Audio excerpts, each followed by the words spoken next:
This is the Biblical Unitarian Podcast. Hello and welcome to the Biblical Unitarian Podcast, the podcast that aims to start conversations about the oneness and unity of God and about the humanity of Jesus. My name is Dustin Smith, and as always, I will be your host. This is episode 325, entitled, Does John's Gospel Teach Two Powers in Heaven? So we have been working through the arguments made in Alan Segal's 1977 seminal work entitled Two Powers in Heaven, Early Rabbinic Reports About Christianity and Gnosticism.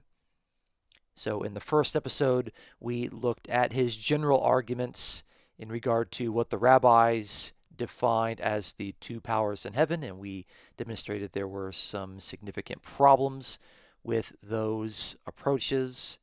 Then we looked at what Alan Segal portrayed as the evidence within Philo of Alexandria, and we saw that Philo was not actually teaching the two powers in heaven. And then we turned to look at Segal's argument of what Paul was teaching in Pauline theology. And even there, we saw that Paul himself was not teaching that there are two powers in heaven. He saw that there was one power in heaven, namely the only true God, and that he has highly exalted the human Messiah to be God's messianic agent. In this week's episode, we're going to engage Alan Segal's arguments concerning the two powers heresy within the Gospel of John. So, in which text of the Gospel of John does Alan Segal find evidence of early Christian adherence to the two powers heresy? What does the Gospel of John have to say about monotheism? And does the Gospel of John redefine monotheism, or does it agree with Jewish monotheism? Is monotheism itself the point of conflict within the narrative of the Gospel of John, or is there another topic that better fits the nature of the drama? Let's find out on this week's episode of the Biblical Unitarian Podcast. Our first point today is looking at John 6:46. So Alan Segal basically puts forward three passages in the Gospel of John as evidence that, according to him, demonstrates that the Gospel of John was either consciously or subconsciously depicting the two powers in heaven heresy that the rabbis later rejected. So the first passage he puts forward is John 6:46, which says, "Not that anyone has seen the Father except the one who is from God. He has seen the Father." That's John 6, verse 46. So this is Jesus speaking, and he is saying that nobody has seen the Father except for the one who is from God, namely Jesus, and he has seen the Father. Now, the one from the Father, according to the Gospel of John, can be observed in the Johannine prologue. You can't get into John chapter 6 without reading chapter 1. And in the prologue, it is the personified Word, the personified Logos, which also has its parallel with the personified wisdom of God. It is this Word and wisdom that was in the beginning with God. It wasn't the Son. It wasn't Jesus himself. It was the personified Word and wisdom of God. Now, John chapter 6 has portrayed Jesus as the incarnation of God's wisdom on several occasions. In fact, John chapter 6 is one of the biggest chapters that has a variety of depictions of Jesus that draw upon Jewish wisdom literature. It is deeply indebted to Jewish wisdom literature in order to portray Jesus as embodying the roles and characteristics of God's wisdom. So, we know from Proverbs chapter 8 that personified wisdom is portrayed as speaking. This is a personification, speaking.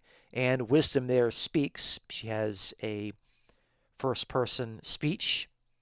And there in Proverbs 8, the personified wisdom of God admits that she was with Yahweh in the beginning, before he created all things.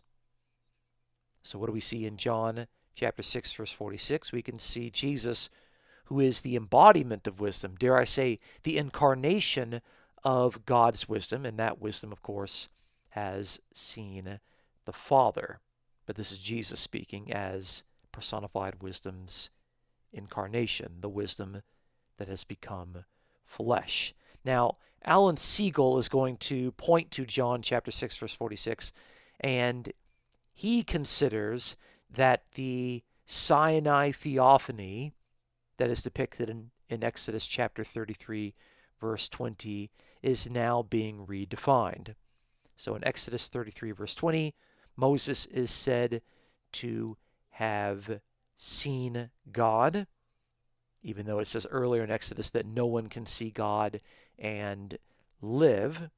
And so Segal argues that Jesus himself is a specific heavenly figure who was from God, which, according to Alan Segal, would naturally make for two powers in heaven, not just one. So Segal would say that the Father is the first power and that Jesus is a heavenly figure who was actually from God. So this, of course, is not the argument that the Gospel of John makes. I've already pointed out that the Gospel of John indicates that it is the personified word and wisdom that was with God in the beginning, not the pre-existing Son or some sort of conscious heavenly figure. So the first piece of evidence that Segal points out is a passage that is disputed. It is not clear, it's not straightforward, and you have to divorce it from its context, from its Jewish context, from its context of Jewish wisdom literature, and of course from the context already set out in the Johannine prologue in order to make it say one particular thing. I don't think that's the best approach to reading the Gospel of John.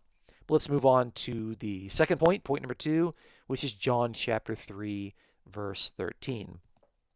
This is the second passage that Segal puts out in order to suggest that the Gospel of John is portraying the two powers in heaven heresy.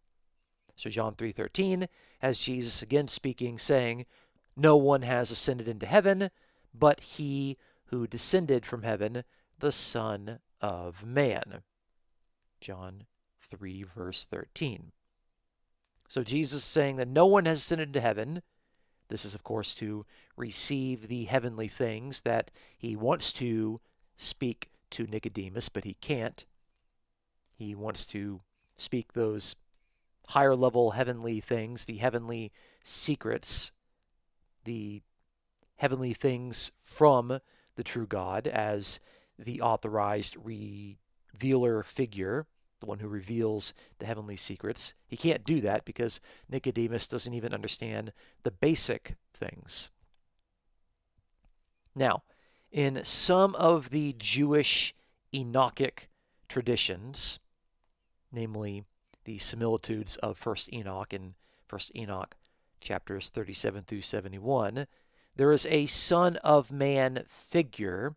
He's not described as the Son of Man. He's just a Son of Man, a mortal, a human being. And he is portrayed as being blessed with none other than, you guessed it, God's wisdom. And in 1 Enoch chapter 42, verses 1 through 3, it says that God's wisdom came down from heaven. Now, in that particular passage, the wisdom of God did not find an abode, and so that wisdom returned to God in heaven. And so it is later depicted in chapters 48 and 49 of 1 Enoch as embodying and blessing this Son of Man figure. So if you want God's wisdom, you have to find the Son of Man figure. So that was part of the Jewish tradition that was just kind of in the air, probably in the late 1st century, definitely by the early 2nd century. And John depicts Jesus as the Son of Man, the particular figure who is the Son of Man. And what John does is that John is going to combine this portrayal with the insistence that Jesus is the Word and wisdom made flesh, John chapter 1, verse 14, resulting in a Christological portrayal where Jesus functions as the Son of Man who embodies the wisdom of God from heaven. So we have a lot of moving parts here. We have the Son of Man as a revealing figure. We have the Son of Man and the Jewish traditions in which the Son of Man is empowered with the wisdom that has come down out of heaven. We have the Johannine prologue to where the wisdom of God comes down out of heaven and becomes flesh. And that flesh, of course, is Jesus, namely the Son of Man.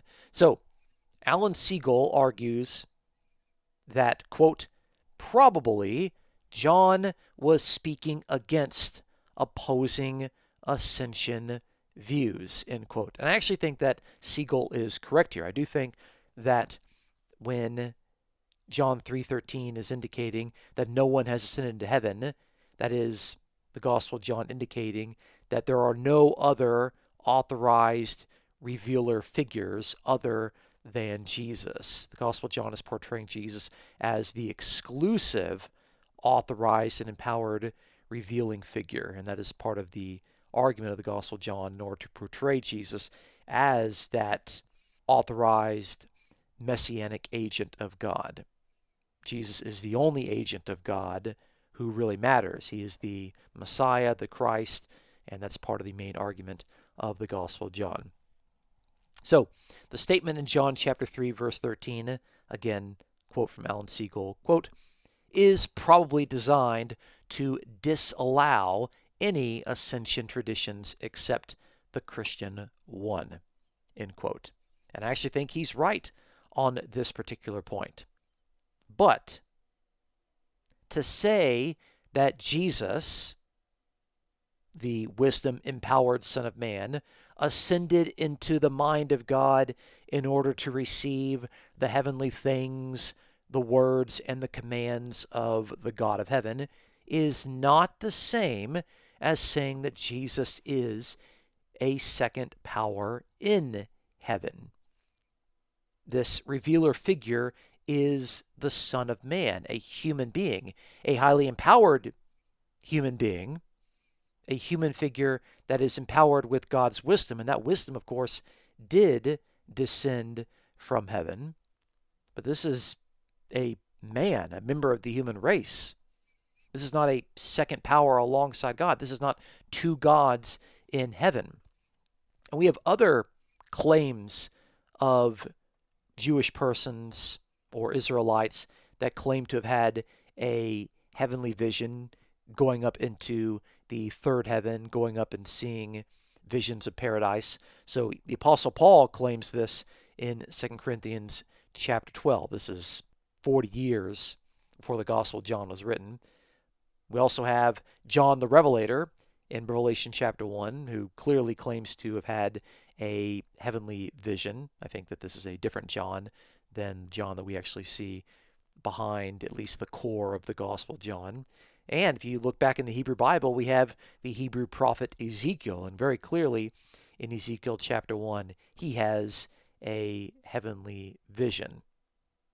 But from the perspective of the Gospel of John, the only figure that is the exclusive revealer of God is Jesus, namely the Son of Man.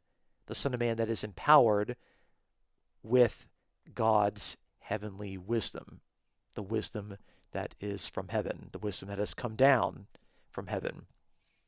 So John 3:13 is effectively saying, in this paraphrase, that no one has ascended to receive the heavenly knowledge, to be the authorized heavenly revealer, except for he who has ascended from heaven, this qualified human Son of Man that is empowered with that which actually did descend from heaven, the personified wisdom of God, according to John 1:14. There's a lot of moving parts there, but we have to keep all of them in proper tension in order to take seriously all the things that the Gospel of John is trying to say. So, I do think that John is portraying Jesus as the exclusive revealer of God's heavenly secrets, but you don't need to posit that Jesus is a second power in heaven who has come down to earth in order to make that sort of exclusive claim. The Gospel of John makes this claim in strictly human terms. Jesus is the Son of Man, the authorized and empowered human figure. The third passage that Alan Segal points to is John chapter 12, verses 37 through 41. In this passage, it says, "But though he had performed so many signs for them, yet they were not believing in him.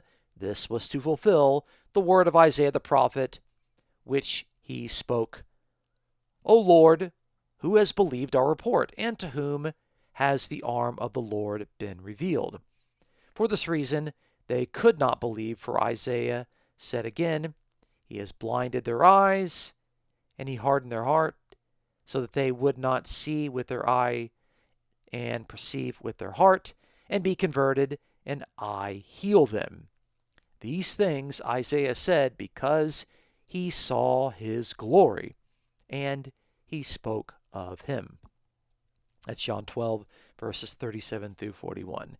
And my goodness, this passage just continues to get unnecessary mileage, in my opinion. For those that aren't aware, there are two quotes here. There's a quote from Isaiah chapter 53, verse 1, and there's a second quote from Isaiah chapter 6. And usually John 12:41 is used in a way where it says that Isaiah said this because he saw his glory.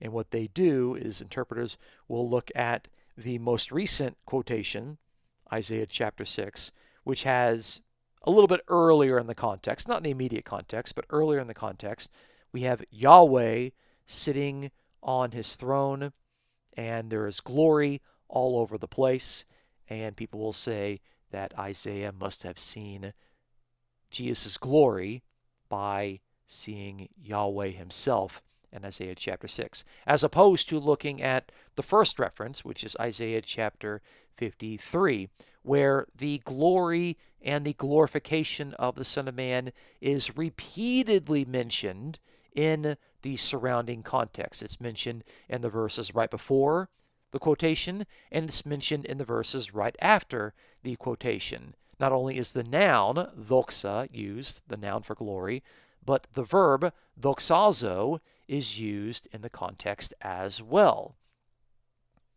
So that seems to be the most obvious and most natural way of interpreting the fact that Isaiah said this because he saw his glory, namely that Isaiah saw the glory of the suffering servant, not the glory of Yahweh, because that would collapse God and Jesus together into a single person, when the Gospel of John regularly distinguishes those two persons. Either way, Alan Segal and his argument is what we're concerned with. So Segal notes that the glory of God was used as a metonym, a substitution word for God, by the Jewish rabbis because they wanted to remove the possibility that anyone actually saw Yahweh in these passages in the Old Testament, like we mentioned the Exodus 33 passage, where it says that Moses saw Yahweh at Sinai. So what the rabbis would say is that, well, Moses actually saw God's glory, because you can't really see Yahweh in their argument. They said Moses didn't see Yahweh, he only saw the glory of Yahweh. And so in a similar manner, Alan Segal argues that Isaiah didn't see Yahweh. Isaiah saw the glory of Yahweh. And John chapter 12, verse 41 identifies this glory as Jesus' glory. And that's the argument that Alan Segal and a number of people try to make. And I think it is a silly mistake to make. I think it's based on demanding that the nearest quotation is the one that absolutely must be used, even though that creates more problems than it actually solves.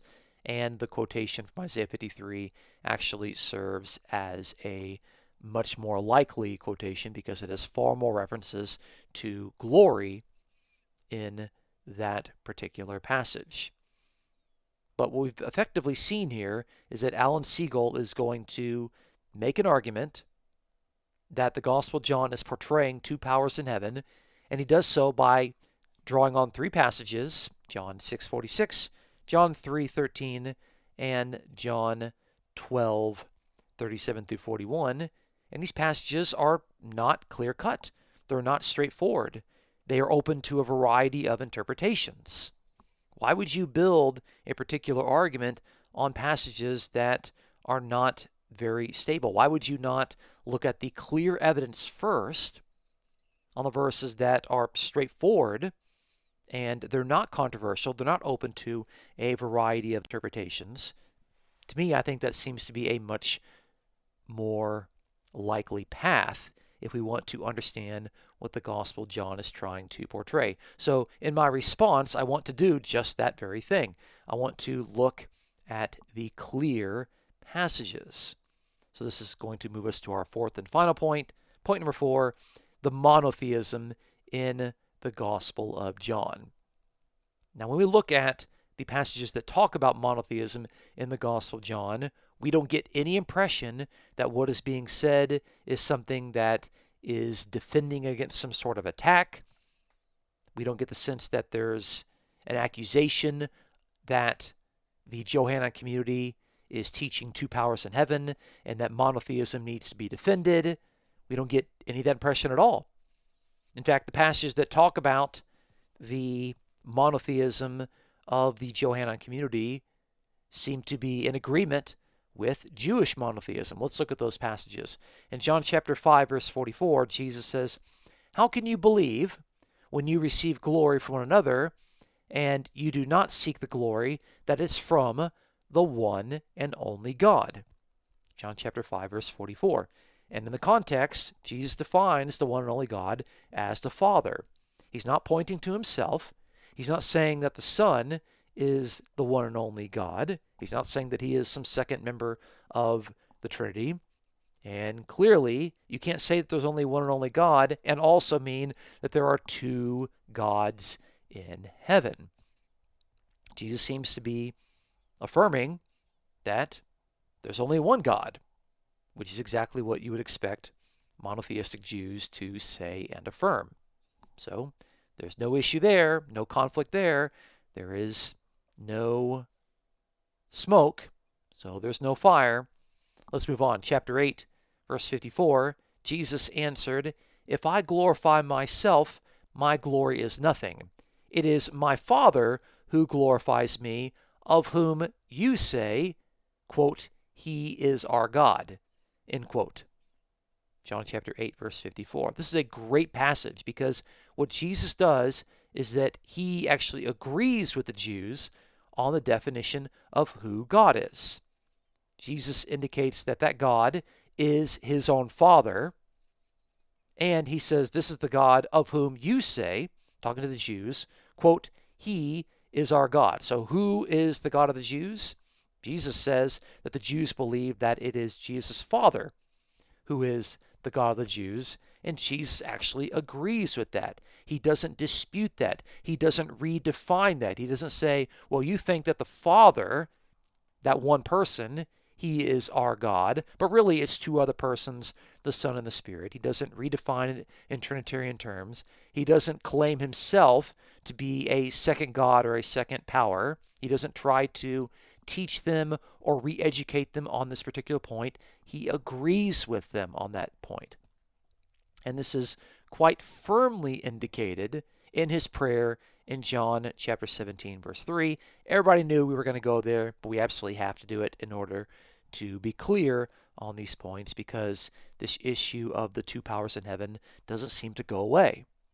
So in John chapter 17, verse 3, Jesus is praying and he says, "This is eternal life, that they may know you, the only true God, and Jesus Christ, whom you have sent."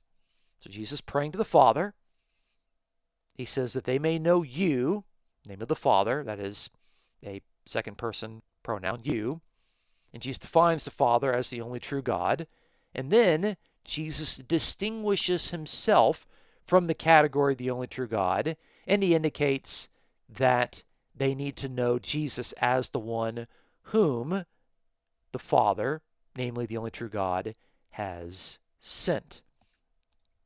So Jesus indicates that he has been sent, commissioned, and authorized as the agent of the only true God, but he doesn't indicate that there are two gods. He doesn't indicate that there are two powers. And to be sent means that he is commissioned as God's agent, and he is Jesus Christ, Jesus the King, Jesus the Messiah. So he is the messianic and royal agent whom the only true God has sent. So in the Gospel of John, the issue is not with monotheism. There's no indication that Jesus is redefining monotheism. In fact, he teaches his disciples, and he agrees in his dialogues, that there is only one God, and that one God is the Father. It's Jesus' Father, and he does nothing to redefine that in the slightest. So if monotheism isn't the issue, and if monotheism is reaffirmed, what is the issue in the Gospel of John? Answer, the issue is whether Jesus really is the royal and messianic agent of the true God. Is Jesus really the Christ? Is he really the Son of God? Well, the Gospel of John indicates in its purpose statement in John chapter 20, verse 31, that that is the case. And Jesus seems to try to get his dialogue partners, whether it's a single individual or whether it's quote-unquote the Jews, to believe that truth statement. Some do, but many don't. And the Gospel of John spends a lot of effort to portray Jesus as this messianic and royal agent of the true God. I've got some numbers, I've got some facts for you. 15 times Jesus is said to have been sent by God. 23 times Jesus refers to the Father as, quote, the one who sent me. And another 7 times Jesus is said to be from God. So you put that together, you have 45 times that Jesus is portrayed in the Gospel of John as the agent of God, God's authorized and empowered messenger. And he's not just any sort of messenger. He's not just a heavenly messenger. He is the Messiah. He is the Christ. He is the anointed King. That's why he is the messianic and the royal agent of the true God. And the Gospel of John is trying to say that that part is true. Jesus really is God's messianic agent. Eternal life is knowing the Father as the only true God, and it's knowing Jesus Christ as the one whom the only true God has sent. It's both of those points and the connecting point that the only true God has indeed authorized Jesus to be the Christ. That's where the controversy is in the Gospel of John. It's not about monotheism. So, in sum, Alan Segal's case for the Gospel of John promoting the two powers in heaven heresy is based on shaky evidence and 3 unclear passages. Segal offers these debated passages at the expense of the clear, unambiguous verses that indicate that the Gospel of John agrees emphatically with Jewish monotheism. According to the fourth gospel, the Jews believe in only one God, the Father alone. And Jesus agrees with this understanding, and Jesus even teaches this understanding to his disciples. The real conflict, the actual drama in the Gospel of John, has to do with whether Jesus really is the promised messianic agent of the Father. Is he really the Christ? Is he really the Son of God? The Jewish opponents, by and large, say no, while the narrator and the Johannine community say yes.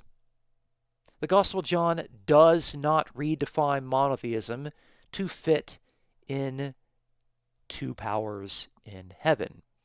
Rather, the Gospel of John reaffirms Jewish monotheism as a distinctly Christian teaching, while at the same time it portrays Jesus as the authorized agent of the only true God. Thank you so much for listening to this week's episode. Join us next week as we interact with some other scholarly arguments that have emerged after Alan Segal's book, and these arguments attempt to build on his case. Please look forward to our next episode, and please look forward to the release of my forthcoming book, Wisdom Christology in the Gospel of John, any day now. It will appear on Amazon. As soon as it happens, I'll let everybody know on social media, so be sure that you're paying attention, be sure that you're watching, because you're not going to want to miss out on this exciting opportunity to look into the many ways in which the Gospel of John portrays Jesus in terms of God's wisdom, and it appears in all 21 chapters of the Gospel of John. I look forward to sharing this book with you. Now, if you enjoy our podcast, please consider supporting us as we aim to promote the sound truths about the oneness and unity of God and about the humanity of Jesus. You can support us absolutely for free by subscribing on YouTube or iTunes, by giving us an honest review on iTunes, and by sharing your favorite episodes with your friends. If you'd like to offer a donation, please check out the episode description for a PayPal link. The Biblical Unitarian Podcast is produced and edited by Dustin Williams. I am Dustin Smith, your host. Until next time, please take care.